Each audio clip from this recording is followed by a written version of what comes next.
ایک شخص جو اپنی روح نکلنے کے بعد قبر میں داخل ہوتا ہے، ذرا تصور کریں کہ وہاں اس کا کیا حال ہوگا۔ ہم ایمان رکھتے ہیں کہ قبر کو تنگ کیا جاتا ہے، یہ کیسے ہوگا اللہ بہتر جانتا ہے، لیکن یہ حقیقت ہے کیونکہ رسول اللہ نے ہمیں اس کے بارے میں بتایا ہے۔ قبر کی تنگی اور آزمائش کے بارے میں احادیث میں موجود ہے کہ فرشتے آئیں گے اور اسے بٹھا کر سوالات کریں گے۔ فرشتے پوچھیں گے تمہارا رب کون ہے، تمہارا نبی کون ہے، تمہارا دین کیا ہے۔ یہ سوالات حقیقت ہیں، لیکن یہ بات یاد رکھنی چاہیے کہ ان سوالات کا جواب صرف زبانی یاد کرنے سے نہیں دیا جا سکتا۔ اگر آپ زندگی میں اللہ کی اطاعت کرتے رہے ہیں اور دین پر عمل کرتے رہے ہیں تو ان سوالات کا جواب دینا آسان ہوگا، لیکن جو اللہ کی نافرمانی کرتا رہا اور اپنی زندگی میں دین پر عمل نہ کیا وہ جواب نہیں دے پائے گا۔ مومن جو اللہ پر ایمان لایا اور نیک اعمال کرتا رہا آسانی سے جواب دے گا اور اسے قبر میں سکون دیا جائے گا۔ جنت کی ہوا کے جھونکے اس کے لیے قبر میں چھوڑ دیے جائیں گے کیونکہ اس نے دنیا میں اللہ کی اطاعت کی۔ لیکن وہ شخص جو بدعمالیوں میں مبتلا رہا اور اللہ کی طرف رجوع نہ کیا وہ ان سوالات کا جواب نہیں دے پائے گا۔ ہم قرآن پڑھتے ہیں لیکن اس کے معنی پر غور نہیں کرتے، ہم نہیں جانتے کہ ہمارا رب ہمیں کیا بتانا چاہتا ہے۔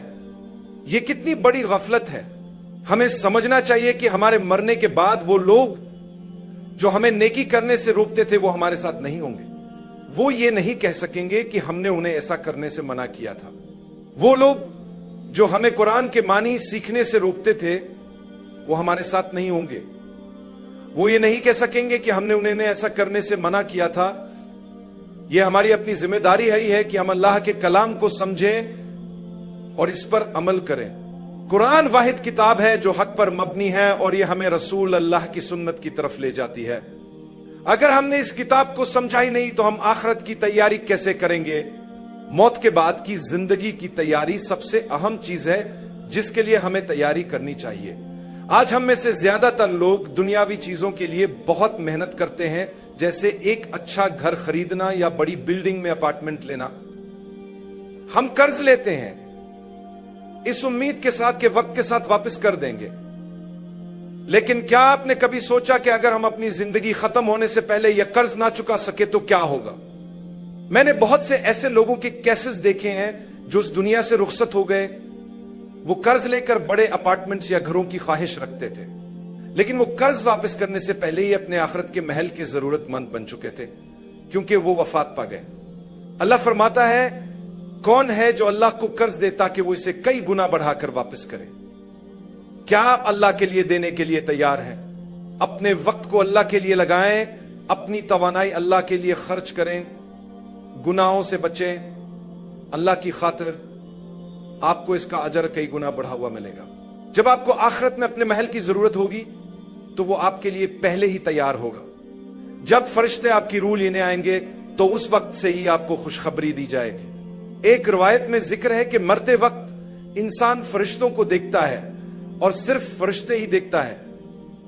جہاں تک اس کی نظر جاتی ہے اسے فرشتے ہی فرشتے نظر آتے ہیں، اور وہ فرشتے سفید لباس میں آتے ہیں۔ لوگ مر رہے ہیں، اور وہ لوگ جو یہ نہیں مانتے تھے کہ کوئی آخرت ہے وہ اب خود آخرت میں پہنچ چکے ہیں۔ سوچیں کتنی بڑی بے وقوفی ہے کہ وہ لوگ جو کہتے تھے کہ آخرت نہیں ہے وہ اب وہاں جا چکے ہیں۔ اور اب ہم کہاں جا رہے ہیں؟ ہمیں بھی اب اپنی قبر کی تیاری کرنی چاہیے۔ قبر کے لیے تیاری کریں۔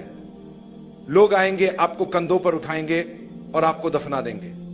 جیسے میں ہمیشہ کہتا ہوں وہ دن ضرور آئے گا جب فون بج رہے ہوں گے، پیغامات بھیجے جا رہے ہوں گے، واٹس ایپ پر خبریں پھیل رہی ہوں گی اور سٹیٹس لگائے جا رہے ہوں گے اور سب آپ کی موت کی خبر دے رہے ہوں گے۔ وہ دن آ رہا ہے، وہ دن ضرور آئے گا۔ کتنی بار آپ نے فون یا پیغام وصول کیا کہ کوئی آپ کا قریبی دنیا سے چلا گیا؟ کبھی کبھی ہمیں شدید حیرت ہوتی ہے، لیکن سب سے بڑی حیرت وہ ہوگی جب آپ کو بغیر کسی تیاری کے لے جایا جائے گا۔ وہ سب سے بڑا دھچکا ہوگا۔ اللہ ہماری مدد کرے، کیونکہ جب میں جاؤں گا میں بالکل اکیلا ہوں گا۔ اگر آپ اپنے بچوں، والدین اور بھائیوں کو غور سے دیکھیں تو وہ اللہ کے ہیں، آپ کے نہیں۔ آپ سے جڑنے سے پہلے ہی وہ اللہ کے تھے۔ لیکن اللہ نے آپ کو ذریعہ بنایا تاکہ وہ دنیا میں آئے اور اس کے ایک بڑے منصوبے کا حصہ بنے۔ حقیقت یہی ہے، آپ کا بچہ آپ کی ملکیت نہیں بلکہ اللہ کی امانت ہے۔ آپ کو اس امانت کی دیکھ بھال کرنی ہے تاکہ اس آزمائش کے ذریعے جنت حاصل کر سکے۔ میرے پاس یہ بچے عارضی طور پر ہیں، دنیا میں صرف ایک آزمائش کے طور پر یہ میرا کہلایا جاتا ہے۔ اگر میں اس آزمائش کو صحیح طریقے سے نبھاؤں تو جنت حاصل کر سکتا ہوں۔ تو آئیے اس دن کی تیاری کریں جب ہمیں زمین میں اتارا جائے گا، جب ہمارے گھر والے واپس لوٹیں گے اور صرف ہماری باقیات رہ جائیں گے۔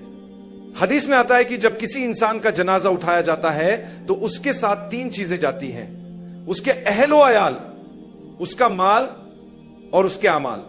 لیکن دفن ہونے کے بعد 2 چیزیں واپس چلی جاتی ہیں اور صرف ایک چیز باقی رہتی ہے۔ جو چیزیں واپس جاتی ہیں وہ ہیں اہل و عیال اور مال، اور جو چیز باقی رہتی ہے وہ ہیں اعمال۔ کبھی آپ نے سوچا کہ آپ کے دفن ہونے کے کچھ ہی عرصے بعد آپ کی بیوی شاید کسی اور سے نکاح کر لے؟ یہ ایک حقیقت ہے جو ہمیں سمجھنی چاہیے۔ یہ سن کر مجھے ایک مزاحیہ واقعہ یاد آ گیا۔ ایک شخص جو اپنی شادی شدہ زندگی میں زیادہ خوش نہیں تھا، وقت کے ساتھ اس کے اور اس کی بیوی کے تعلقات میں بہتری آئی۔ ایک دن اس نے اپنی بیوی سے پوچھا، اگر میں مر گیا تو کیا تم دوبارہ شادی کرو گی؟ بیوی نے کہا، نہیں، میں اپنی بہن کے ساتھ رہوں گی۔ شوہر نے خوش ہو کر کہا، واہ، اچھا جواب۔ کچھ دیر بعد بیوی نے بھی یہی سوال کر لیا، اگر میں مر گئی تو کیا تم دوبارہ شادی کرو گے؟ شوہر نے جواب دیا، نہیں، میں بھی تمہاری بہن کے ساتھ رہوں گا۔ یہی حقیقت ہے کہ ہم اپنے شریک حیات کے بارے میں تو پہلے سے منصوبے بنا لیتے ہیں مگر اپنی موت کے بارے میں نہیں سوچتے۔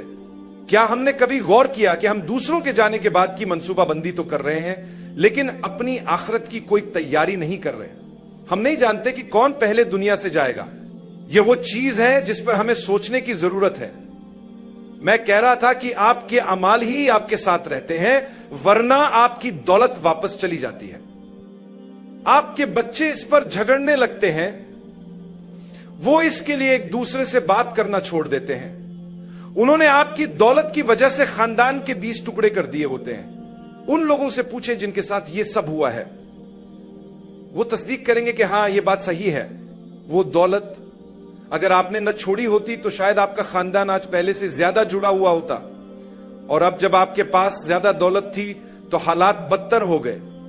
میں ان لوگوں کو جانتا ہوں جن کے پاس کچھ بھی نہیں تھا اور ان کے انتقال کے بعد خاندان بہت قریب ہو گیا، اور میں ان لوگوں کو بھی جانتا ہوں جن کے پاس بہت کچھ تھا، لیکن جب وہ شخص دنیا سے چلا گیا تو کوئی کسی کو لوٹنے کی کوشش کر رہا ہے، دوسرا اپنا حصہ مانگ رہا ہے، اور ایک اور کہتا ہے کہ یہ میرا ہے، میں نے والد کے ساتھ کام کیا، اور یہ بحثیں چلتی رہتی ہے۔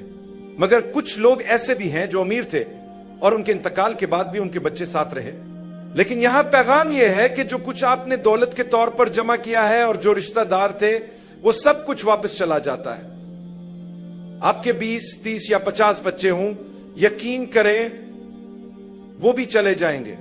آپ کو یہ سوچنا چاہیے کہ وہ آپ کو بھول جائیں گے۔ دیکھیں، ہم یہاں بیٹھے ہیں، آپ میں سے کتنے لوگ اپنے 7ویں دادا کو جانتے ہیں؟ مجھے نہیں معلوم کہ انہیں فور فادرز کیوں کہتے ہیں۔ جب میں چھوٹا تھا تو میں سوچتا تھا کہ شاید انہیں فور فادرز اس لیے کہتے ہیں کیونکہ آپ صرف 4 کو یاد رکھ سکتے ہیں، اس کے بعد یاد نہیں رہتا۔ آپ میں سے کتنے لوگ 7 نسلوں کو جانتے ہیں؟ لیکن وہ اہم لوگ تھے، آپ انہی کی نسل سے ہیں اور آپ کو ان کے بارے میں کچھ معلوم نہیں۔ وہ آپ کے خاندان کے لوگ تھے لیکن وہ چلے گئے، انہوں نے آپ کو پیچھے چھوڑ دیا اور وہ ختم ہو گئے۔ اسی طرح جو دولت انہوں نے چھوڑی تھی اس کا کیا ہوا؟ شاید آپ کے پاس کہیں زمین کا ایک ٹکڑا ہو جو ان کی ملکیت تھی، لیکن آج کوئی وہاں نہیں جانا چاہتا۔